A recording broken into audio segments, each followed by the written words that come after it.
அதிலே என் மனம் தெளியும் முன்னே அன்பே உந்தன் அழகு முகத்தை யார் வந்தென் நிலமார்பில் ஒட்டியது புயல் வந்து போனதொரு வானமயானதடா என் உள்ளம் நான் வாங்கி கொடுக்குறேன் கரம் வைத்தால் என் நிலைமை அது சொல்லும் மனம் ஏங்குதே. Hi friends, welcome back to Vihana moms diary. எல்லோரும் எப்படி இருக்கீங்க? நாங்கள் எல்லோரும் நல்லா இருக்கோங்க. லாஸ்ட் வீக் பார்த்திங்கன்னா புதன் வியாழன் எங்கள் ஊரில் நோம்பி இருந்துச்சு. ஸோ ஞாயிற்றுக்கிழமை சந்தைக்கு போயிட்டு தேவையான காய்கறி மளிகை ஜாமான் எல்லாமே வாங்கிட்டு வந்துடலாம் அப்படின்ட்டு தான் போயிருந்தோங்க. கல்யாணத்துக்கு அப்புறம் இதுதான் எனக்கு முதல் நோம்பிங்க. ஸோ எல்லாமே புதுசாக இருந்துச்சு. எங்கள் ஊரில் இருக்கிற நோம்பி விட இது வந்து ரொம்பவே வித்தியாசமாக இருந்துச்சு. அன்னைக்கு ஈவினிங் தாராபுரத்தில் ஒரு தெரட்டி இருந்துச்சுங்க. அந்த ஃபங்க்ஷன் அட்டென்ட் பண்ணுறதுக்காக அங்கே போயிட்டோம். இந்த தெரட்டியில் பார்த்திங்கன்னா சீர் பிளேட்ஸ் எல்லாமே அந்த தெரட்டி பொண்ணு இருக்காங்க இல்லையா, அவங்க அம்மா தான் செஞ்சாங்க. கிளாஸ் போய் அவங்க பொண்ணுக்கு அவங்க கையாலேயே எல்லா பிளேட்ஸும் செய்யணும் அப்படிங்கிற மாதிரி செஞ்சுருந்தாங்க. ரொம்ப நல்லாவே செஞ்சுருந்தாங்க. எப்போவுமே முடிஞ்ச வரைக்கும் கற்றுக்கணும் அப்படின்னு தாங்க நினைப்பேன். ஸோ இவங்க செஞ்ச பிளேட்ஸில் நான் என்ன கற்றுக்க முடியும், இதில் என்ன இன்னோவேட்டிவாக இருந்துச்சு அப்படிங்கிறது தான் நான் பார்த்தேன்.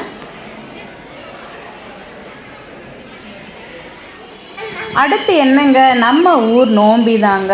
புதன்கிழமை காலையில் பார்த்திங்கன்னா சாமி எடுத்து வைக்கிறதுன்ட்டு சொன்னாங்கன்ட்டு போனோங்க. நல்லா மேளதாளத்தோட அம்மனை அழைச்சிட்டு போனாங்க. பார்க்குறதுக்கே அவ்வளோ அழகாக இருந்துச்சுங்க.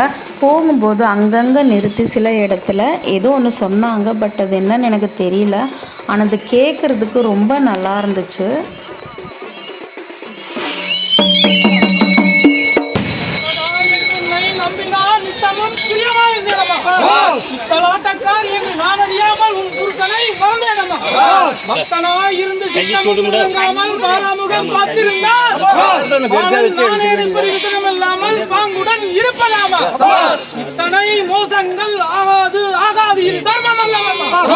எங்களை ரட்சிக்க உனக்கு சிந்தனை இல்லையோ அது நீதியம் அல்லவா? அத்திமகனாதையினால் இப்புத்திரனை நீ மறந்தாயோ அதே எனக்கு அழகான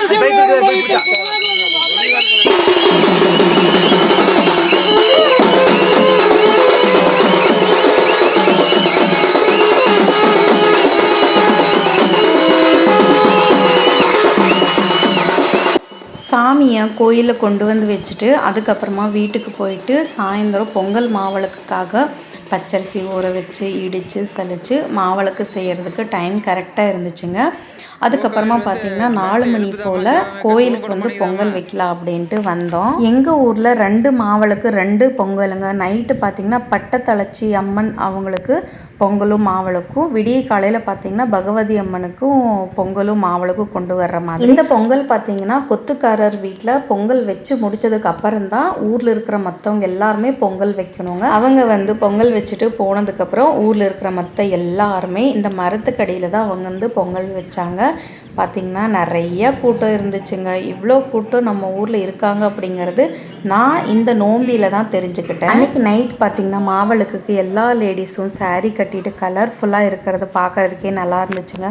அதுவும் இந்த மாவிளக்கு பூ எல்லாருமே டிசைனாக குத்தி இருக்கிறது பார்க்குறதுக்கு அவ்வளோ நல்லா இருந்துச்சு. இந்த மாவிளக்கு பூஜை எல்லாம் முடிச்சுட்டு வீட்டில் கொண்டு மாவிளக்கு வச்சுட்டு சாப்பிட்டுட்டு அப்படியே பார்த்திங்கன்னா கும்பந்தாளிக்கிறதுக்காக வந்தாச்சுங்க. கிணத்துக்கு பக்கத்தில் வச்சு கும்பந்தாளிச்சிட்டு கோயிலில் எடுத்துகிட்டு போனாங்க. அதுவுமே அந்த நைட் டைமில் பார்க்குறதுக்கு நல்லா இருந்துச்சுங்க. முன்னாடி பார்த்திங்கன்னா வேண்டினவங்க எல்லாம் சூடத்தட்டை எடுத்துகிட்டு போனாங்க. பின்னாடி வந்து கும்பம் எடுத்துகிட்டு போனாங்க. வேண்டி இருக்கிறவங்க எல்லாம் சூடத்தட்டு எடுக்கிறாங்க.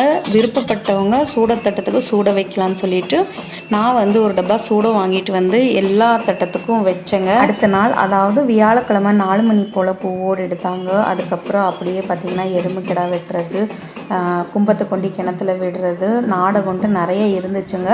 ஆனால் விஹா குட்டி ரொம்ப அழுதுட்டு இருந்தாங்க. அதனால் நான் வந்து அது எதுக்குமே வரல. மதியம் கெடா வெட்டோட முடிச்சுக்கிட்டேன். இந்த வீடியோவுமே பார்த்திங்கன்னா அது வரைக்கும் மட்டும்தான் இருக்கும்.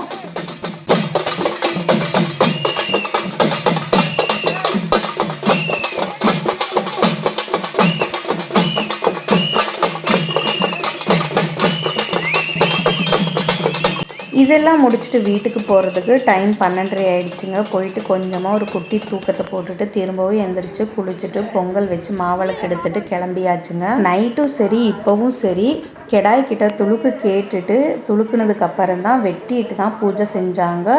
இது வந்து எங்கள் ஊரில் அந்த மாதிரி கிடையாது. இதுதான் நான் ஃபர்ஸ்ட் டைம் இந்த மாதிரி பார்க்குறேன். மாவிளக்கு பூஜை முடிஞ்ச உடனே கிடா வெட்டுறவங்க எல்லாருமே கிடாயை கோயிலுக்கு கொண்டு வந்துடுவாங்க. எல்லா கிடாயும் துளுக்கு கேட்டு முடிச்சதுக்கப்புறம் தான் ஒவ்வொன்றா கிடா வெட்ட ஆரம்பிச்சிருவாங்க. இந்த கிடா வெட்டுறது பார்த்திங்கன்னா பொது கிடையாதுங்க. அவங்கவுங்க தனிப்பட்ட முறையில் வேண்டி இருக்கிறவங்க அந்த மாதிரி இருக்கிறவங்க வந்து கிடாயை வெட்டி உரம்பரை அழைப்பாங்க. எங்கள் வீட்டில் இவ்வளோ நாளாக கிடா வெட்ட கிடையாதுங்க. இப்போ கல்யாணம் ஆனதுக்கப்புறம் தான் வெட்டலாம் அப்படின்ட்டு இருந்தாங்க. ஸோ இந்த வருஷம் வந்து நாங்கள் கிடாயை வெட்டினோம். சமைக்கிற செக்ஷனுக்கு 2 ஆள் போட்டாச்சுங்க. புதன்கிழமை நைட்டு சமைக்கிறதுலேருந்து வியாழக்கிழமை மதியானம் சமைக்கிற வரைக்கும் அவங்களோட பொறுப்பு. வர்ற உரம்பரையும் பார்க்கணும், கோயிலையும் பார்க்கணும், சமையலும் பார்க்கணும் அப்படிங்கிறது கொஞ்சம் முடியாதுங்கிறதுனால அவங்கள வந்து புதன்கிழமை ஈவினிங்கே கூட்டிகிட்டு வந்துட்டோம். கிடாய் எல்லாம் வெட்டி கொண்டு வந்து சமைக்கிறதுக்கு கொடுத்துட்டு அதுக்கப்புறம் பார்த்தீங்கன்னா ஒரே ஐஸ்கிரீம் தான், ஜூஸ் தான். வெயிலுக்கு என்ன பண்ணுறதுன்னு தெரியலைங்க. யாருக்கு எது வேணுமோ அதை சாப்பிட்டுக்கலாம் அப்படின்ட்டு அந்த செக்ஷனுக்கு இறங்கிட்டோம்.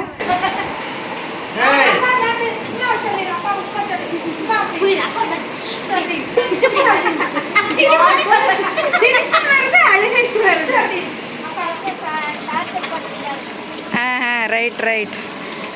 இது கூடவே 6 கிலோ நாட்டுக்கோழி போட்டிருந்தோங்க. ஸோ பார்த்திங்கன்னா நாட்டுக்கோழி கிரேவி, குழம்பு, அப்புறம் மட்டன் கிரேவி, மட்டன் குழம்பு, ஒயிட் ரைஸ், தயிர் அண்ட் வெஜிடேரியன் அது தனியாக இருந்துச்சு. அவ்வளோதாங்க, எங்களோட நோம்பி முடிஞ்சிருச்சு. உங்களுக்கு இந்த வீடியோ பிடிச்சிருக்குன்னு நினைக்கிறேன். பிடிச்சிருந்தா ஒரு லைக் கொடுங்க. அப்படியே மறக்காமல் நம்ம சேனலையும் சப்ஸ்கிரைப் பண்ணிக்கோங்க.